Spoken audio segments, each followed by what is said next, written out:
Todo cambia, todo se quemó.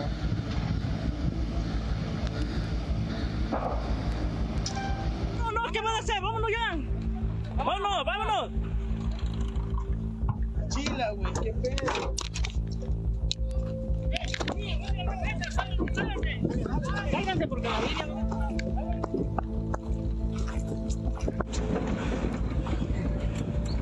Pero se veía porque no podía pasar esa onda, güey. No, güey.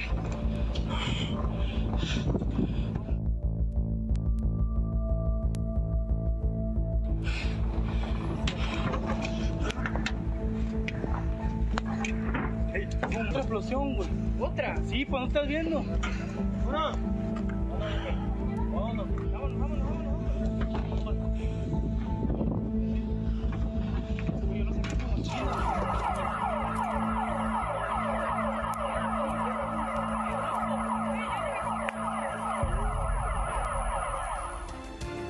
Buenas noches, son imágenes de momentos después de que se diera un incendio en el equipo de perforación, el equipo que daba mantenimiento a una cavidad en la planta de almacenamiento estratégico Tuzandépetl, esto en el municipio de Ixhuatlán, en Veracruz.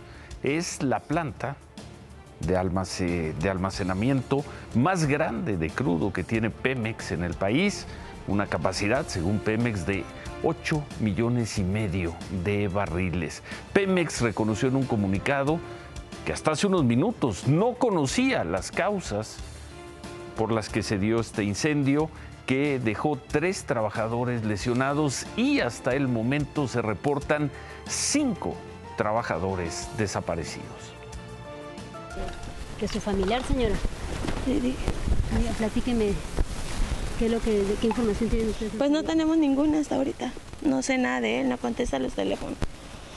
¿Es su esposo? Mi esposo. ¿Cómo se llama su esposo, señora? Pedro Martín. ¿Qué le pasa por la cabeza, señora? No, pues quiero saber primero de él y que no sea nada malo. ¿A quién es el que quién está buscando? Al encargado del pozo que reventó, a Carlos Ascensión Morales, es el inspector técnico. ¿Está usted preocupada? Sí, estoy preocupada, pero con la fe bien puesta en que todo va a estar bien. Igual y no hay, se le manda mensaje y no hay contestación desde creo como 4:30 de la tarde, que el momento que supimos eso y no ha habido contestación de nada. ¿Están preocupados, señor? Pues mucho, porque la verdad pues es un familiar, no es un hijo, ¿no? Pemex informó que ya apagó el incendio, pero no ha dado más detalles sobre cuánto crudo se consumió, ya que el fuego empezó alrededor de las 3 de la tarde y lo apagaron hace hora y media. El ayuntamiento de Ixhuatlán informó que fueron evacuadas 4 comunidades donde viven unas 900 personas que esta noche están en albergues. A 20 kilómetros de ahí, en la refinería de Minatitlán, también se reportó al mediodía un incendio en una de las plantas. Ahí el saldo fue de 5 trabajadores con quemaduras graves.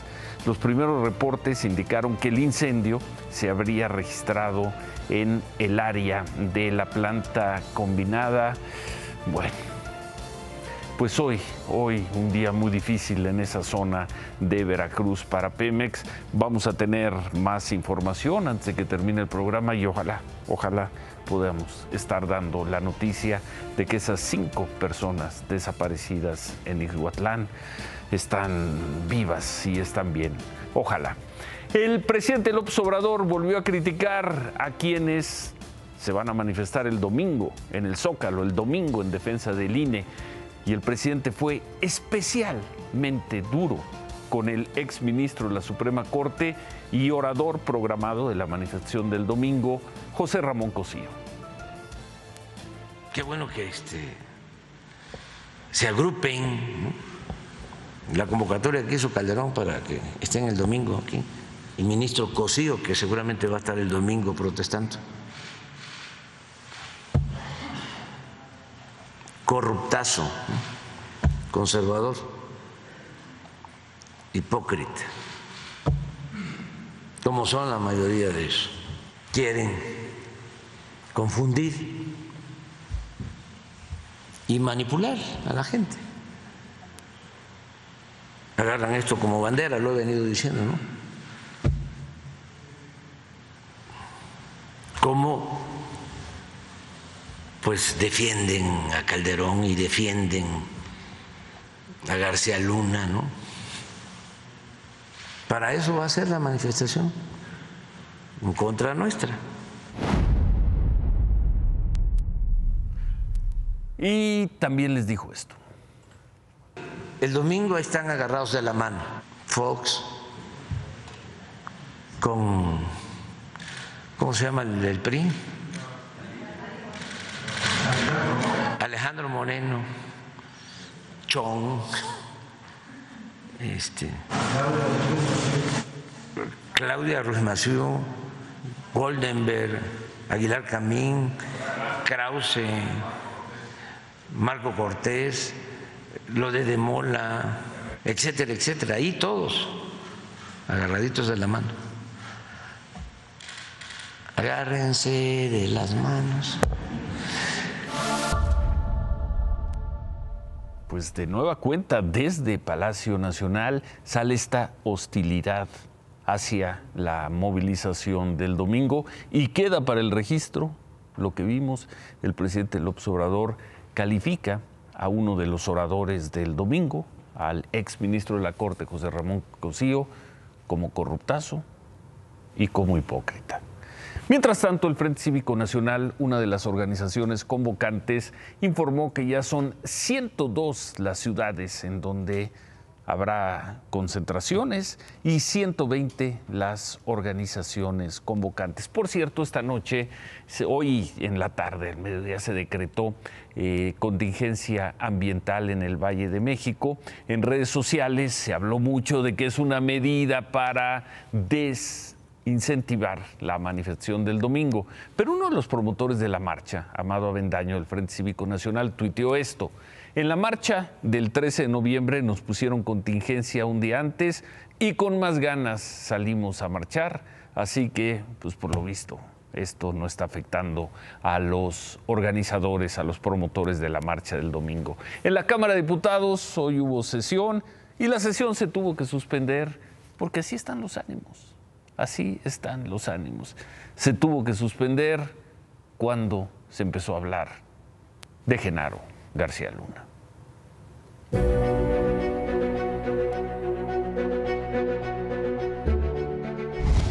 Los homenajes a la bandera nacional y el adiós a un perro guardián parecían disipar esta mañana en San Lázaro los enardecidos ánimos que ayer llevaron al Senado mexicano a la galería de los insultos parlamentarios. Mas la disputa por el futuro no tuvo tregua. Los morenistas abrieron fuego, llamando a cuentas al presidente del INE. Son Ciritos y Lorencitos los que defienden esta reforma electoral. Que venga Lorenzo Córdoba a la Cámara de Diputados. Y de paso, pues si quiere presentar su libro, también le ayudamos de cronistas. Una especie de a ver quién miente, quién le miente al pueblo de México. Que vaya a su marcha, que lo organice, que venga acá. Lo esperamos. Y en la inescapable rendición de cuentas, el jefe de los diputados del PAN se topó con la interrogante del costo político que la sentencia de Brooklyn le hará pagar a su partido. ¿García Luna no le pega al PAN? En lo más mínimo, porque este personaje no fue miembro del Partido Acción Nacional, nunca lo fue. Pero en el Pleno de la Cámara, siguiendo los pasos del Senado, Morena les pasó factura a los panistas. No más corrupción y no más personas como García Luna en el gobierno, ni una lengua menos. Con menos entusiasmo que ayer, también hubo convocatoria al Zócalo. Hoy llegó el momento de saber de qué lado están de la historia, si del lado de los shows mediáticos, de los circos mediáticos de todas las mañanas o del lado correcto de la historia. Los esperamos el próximo domingo, mexicanos libres, para que juntos defendamos la democracia de nuestro país. Y aunque se trataba de una sesión solemne conmemorando las lenguas maternas, Morena soltó una nueva consigna aludiendo al alias que en Palacio le pusieron al expresidente Calderón. Borolas sí sabía.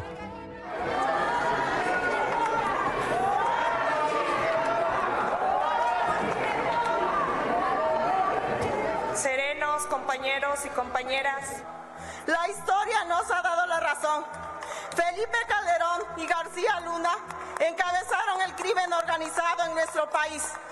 Hoy nadie pone en duda que ambos traicionaron a México. Que se entienda en todas las lenguas. Felipe Calderón sí sabía.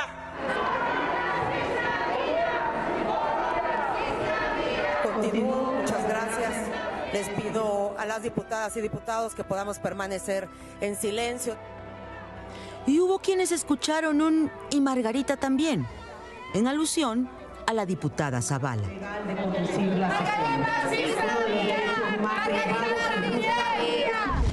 Concluida la sesión, el presidente de la Cámara de Diputados cobijó a su compañera de bancada. Sería, al menos para mí, totalmente sorprendente que fuera a pagar lo que no debe pagar Margarita Zavala. En nuestro grupo va a estar, ahí va a estar bien, pero bajo el principio, que quede muy claro, que las investigaciones lleguen a donde tengan que llegar. Pero 2 días después del veredicto en Estados Unidos, el exsecretario de Gobernación en el primer sexenio panista marcó el deslinde que su partido decidió tomar con el sexenio calderonista. Se decía que era un superpolicía. Lo que resultó fue ser un supertraidor. Traidor a México, traidor a su institución y traidor a sí mismo.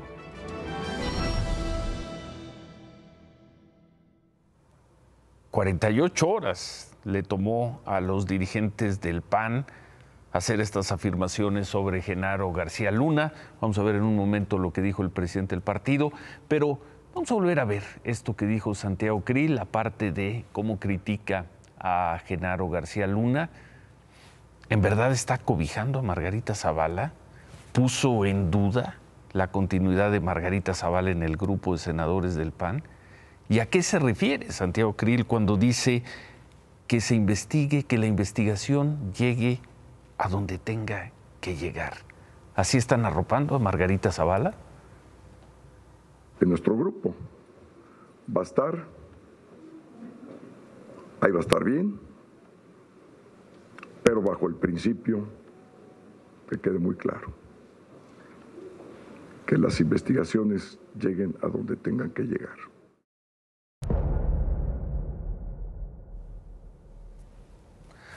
...48 horas después también el PAN finalmente hizo un pronunciamiento sobre el caso Genaro García Luna. El gobierno presume como suyo el caso de García Luna, quien penosamente tuvo que ser juzgado en los Estados Unidos, porque el gobierno de López Obrador no tuvo la capacidad para hacerlo en México. De manera tramposa, perversa y dolosa, el oficialismo morenista trata de identificar a García Luna con el PAN, pero él nunca fue panista. Presidente, ya no le siga mintiendo a la gente. Él con nosotros no tiene nada que ver. Por ello, es necesario hacer 2 precisiones. Primero, García Luna nunca ha sido militante del PAN. Si cometió delito, deberá pagar las consecuencias. Nosotros creemos que quien la hace debe pagarla. Segunda, Acción Nacional seguirá denunciando los vínculos del gobierno y de Morena con el narcotráfico y sus grupos delictivos, como ocurrió en 2021 y en 2022, que fueron el brazo electoral del oficialismo. Este gobierno actúa con dilaciones, favoritismos y componendas, pero tarde que temprano, quienes hoy están vinculados con el narcotráfico lo pagarán aquí y en los Estados Unidos. 48 horas después llega este mensaje de la dirigencia del PAN. Y bueno, así las cosas. El tema García Luna, lo que pasó ayer en el Senado, lo que vimos hoy en Cámara de Diputados y las durísimas palabras del presidente López Obrador en contra del ex ministro de la Corte, José Ramón Cosío, quien, repito, está programado como uno de los oradores de la manifestación del domingo y quien, Miriam, debió haber aparecido, estaba convocado para aparecer esta noche en un evento muy importante para los abogados mexicanos. Hoy cambió la presidencia de la Barra Mexicana Colegio de Abogados y había mucho interés en saber si José Ramón Cosío le respondía al presidente López Obrador. Ya acaba de terminar ese evento. Miriam, buenas noches. ¿Qué tal, Ciro? Un momento importante para la abogacía mexicana, ya que hoy cambió la directiva de la Barra Mexicana, Colegio de Abogados, y tomaron hoy posesión. Y había mucha expectativa y había muchos medios de comunicación porque uno de los nuevos integrantes de esta mesa directiva es precisamente el ministro en retiro, José Ramón Cosío. Y se esperaba que llegara, obviamente nosotros los medios, pues poder entrevistarlo al término de este evento. Sin embargo, de último momento se reportó vía telefónica enfermo, dijo que tenía un gripón y por lo tanto no podía venir esta noche. Así que tomará posesión cualquier otro día de la semana. Pero ahora la gran pregunta, Ciro, es que el ministro en retiro, José Ramón Cosío, está programado como uno de los oradores de la marcha del domingo de defensa del INE. Y pues ahora no se sabe si este mal respiratorio, gripa, COVID o lo que tenga el ministro en retiro le va a impedir hacer presencia el próximo domingo y en esta marcha que estará obviamente a pleno sol. Así que esta es la gran pregunta esta noche. ¿Estará José Ramón Cosío en esta manifestación como orador principal? Pues ya lo veremos. Y también había una gran expectativa, Ciro, por la llegada y también la presencia, digamos, acompañando y arropando esta toma de protesta del ministro en activo, Alberto Pérez Dayán. Y él sí vino y él nos regaló estas palabras sobre el plan B. Y esto fue lo que nos dijo. Los tiempos están perfectamente claros, la Suprema Corte tiene un papel de control constitucional y las leyes nos marcan precisamente los periodos en que debemos resolver. Creo que podemos disipar cualquier circunstancia de congoja en tal situación. Ciro, así las cosas. Ahora la gran pregunta es, ¿se presentará el ministro en retiro, José Ramón Cosío, en la manifestación del próximo domingo? Eso ya lo veremos. Gracias, buenas noches. Lo veremos, gracias. Gracias, Miriam. Pues queda la pregunta, buscamos en las redes sociales del ex ministro José Ramón Cosío y no había publicado nada sobre su estado de salud. Entonces, pues cuando menos queda la pregunta. Es jueves, la manifestación es el domingo, sí va a estar ya recuperado para mantenerse como uno de los oradores, José Ramón Cosío. Y a propósito de este evento del cambio de presidencia en la Barra Colegio de Abogados de México, en la mañana se difundió esta fotografía donde aparece el fiscal Alejandro Gertz, ahí lo vemos en el centro, con el nuevo presidente de la Barra, con el abogado Víctor Olea y con otras figuras, con otras personalidades. Y ahí en el centro está el fiscal Gertz.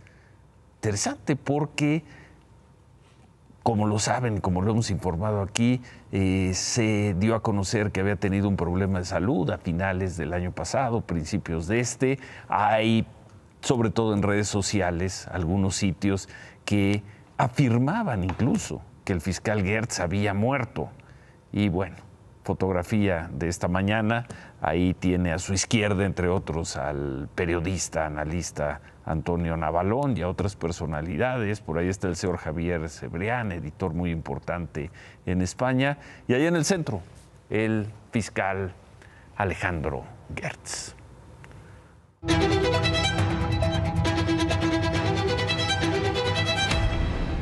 Claudia. Ciro, buenas noches. Pues anoche veíamos cómo la senadora de Morena, Rocío Abreu, llamó piruja a la panista Lili Téllez durante la convulsa sesión del Senado para aprobar las reformas al Plan B electoral. Pero ahí no terminó este mar de palabras de nula deferencia de una senadora a otra. Vamos a recordarlo. Lili, no te preocupes, va a salir tu video, nada más que el tuyo no es para menores de 18 años, ese es el problema. Y sin duda alguna, cuando quieras decirme algo, dímelo de frente, no vayas a increparme en el baño y después vengas aquí a rasgarte las vestiduras y a llorar porque uno te dijo algo. Al final de cuentas, quien se lleva, se aguanta. No solo te manda saludos Marisa, sino la esposa del arquitecto a quien le quitaste la casa.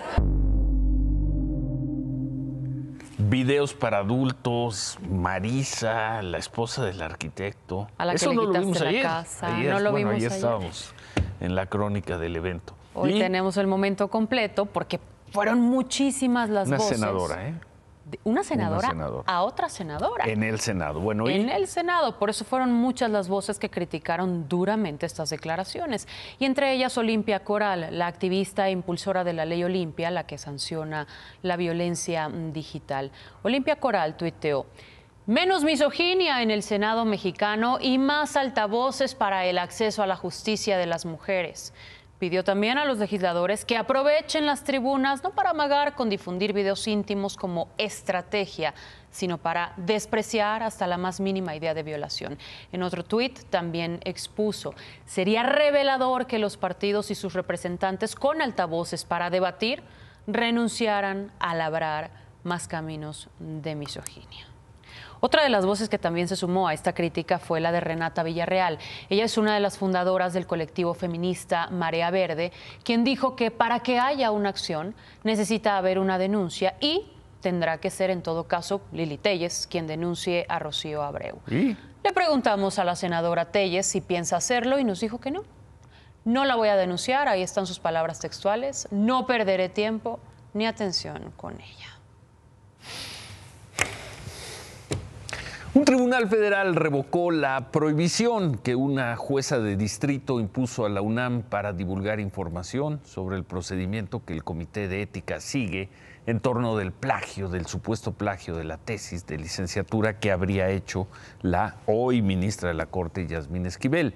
Por unanimidad, los magistrados del 20º Tribunal Colegiado Administrativo consideraron que debe prevalecer el derecho a la información sobre el derecho al honor que había alegado la maestra.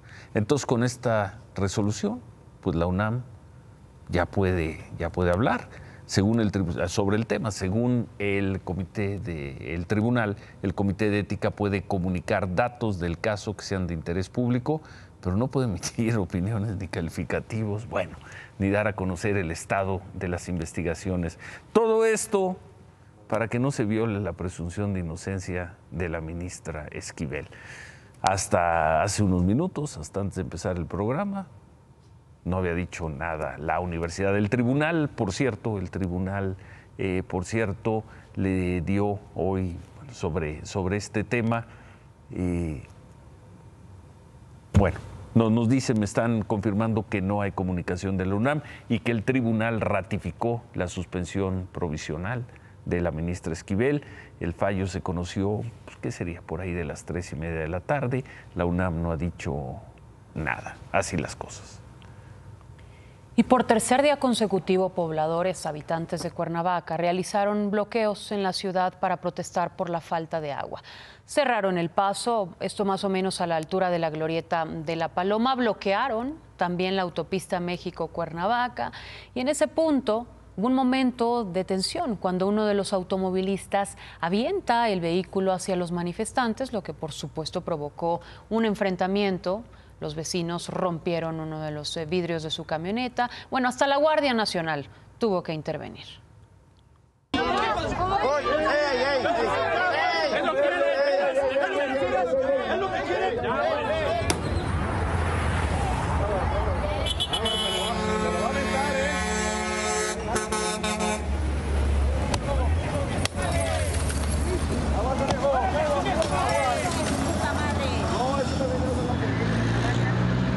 No digas que no. Vamos a acompañar a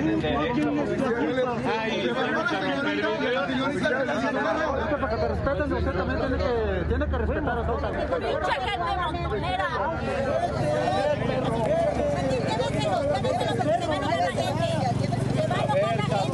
A ver, papá.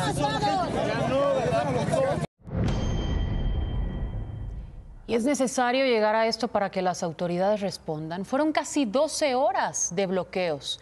Fueron retirados, pero de acuerdo con los vecinos, las autoridades restablecieron el servicio de agua potable en la colonia Chamilpa, donde tenían ya más de una semana sin agua. Y tras llegar a este acuerdo, los manifestantes decidieron retirar los bloqueos. En otras cosas, se cumplió ya un año de la invasión rusa a Ucrania, aquel 24 de febrero, el año pasado. A estas horas ya se registraban los primeros ataques.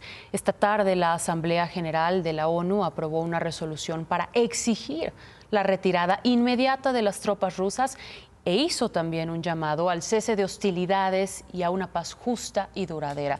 Una resolución que fue aprobada con 141 votos a favor, entre ellos el de México. Lo cierto es que nada apunta a que pronto se llegue a este acuerdo para alcanzar la paz. Gracias, Claudia. Buenas noches, Ciro. Gracias. El INEGI informó que la inflación en la primera quincena de febrero fue de 0.3%, lo que llevó la inflación anualizada a 7.76%. Esto significa, y a ver qué dice David, que la inflación bajó, poquito, pero bajó, David.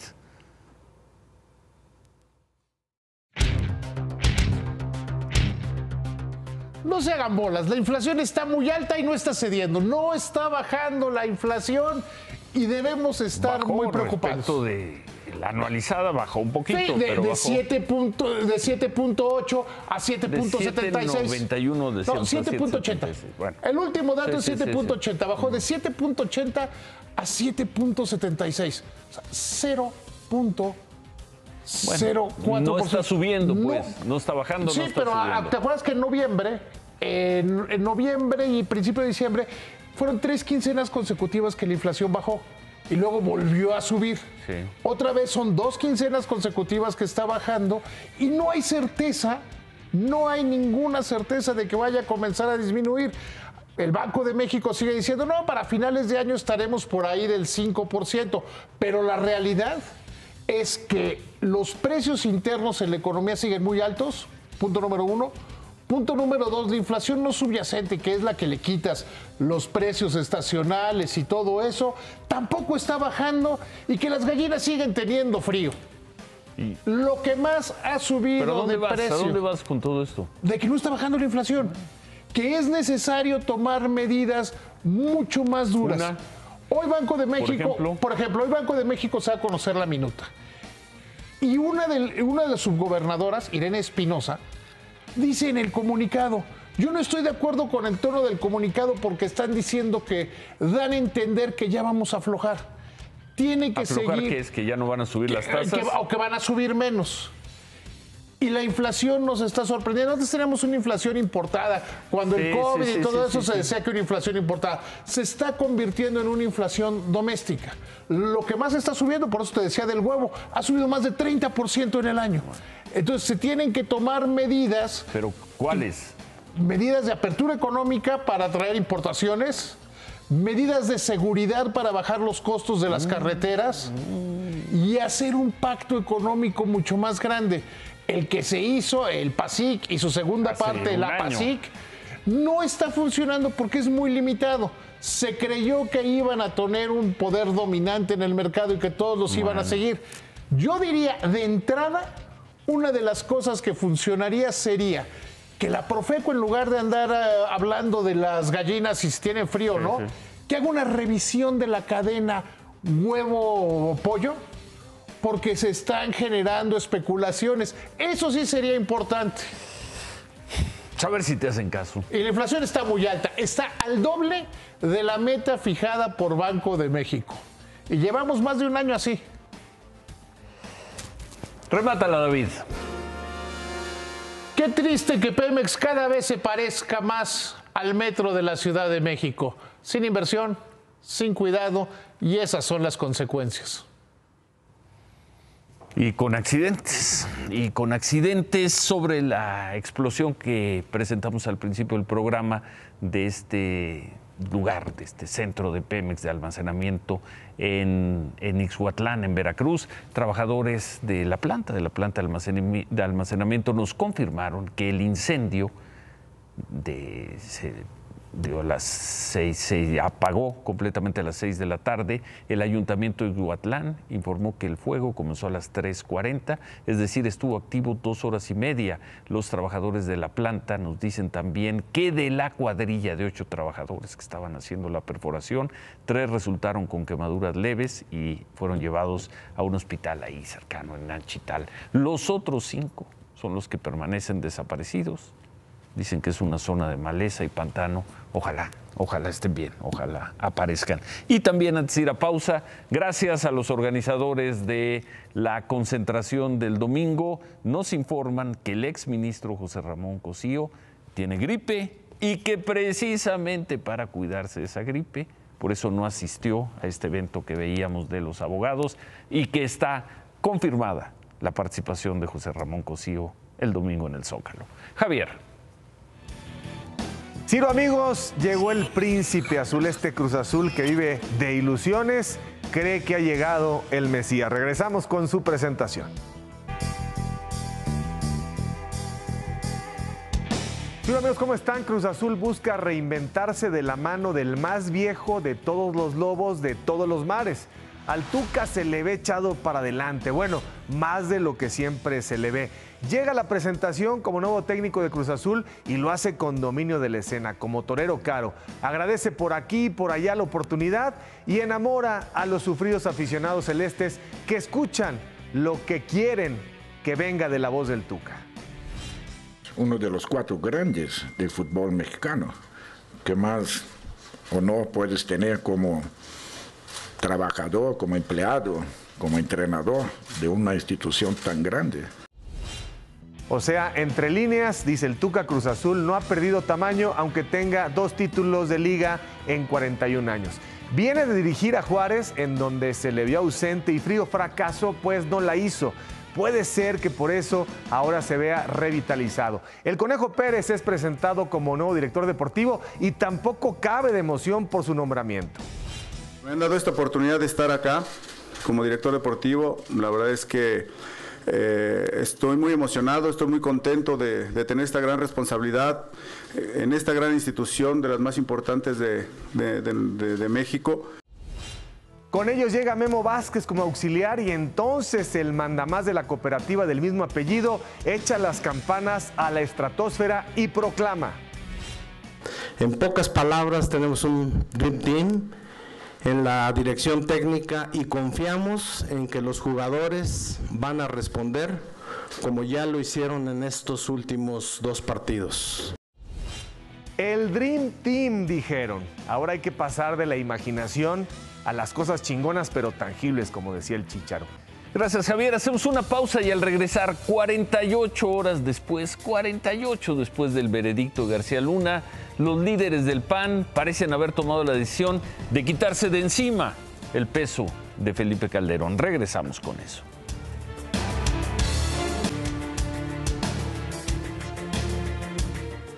...48 horas le tomó a la dirigencia nacional del PAN decir que García Luna nunca fue militante de ese partido, por lo que pues no tienen que cargar con ese peso, con esa biografía. El deslinde de la dirigencia panista no viene acompañado de un gesto, así sea pequeño, de un gesto solidario al expresidente Calderón. Además, y lo vimos hace unos momentos aquí, el diputado y precandidato a la presidencia de la República, Santiago Krill, dijo que respalda a su compañera, la diputada Margarita Zavala, esposa de Calderón, pero que las investigaciones deben ir a fondo. ¿Investigaciones en contra de Margarita?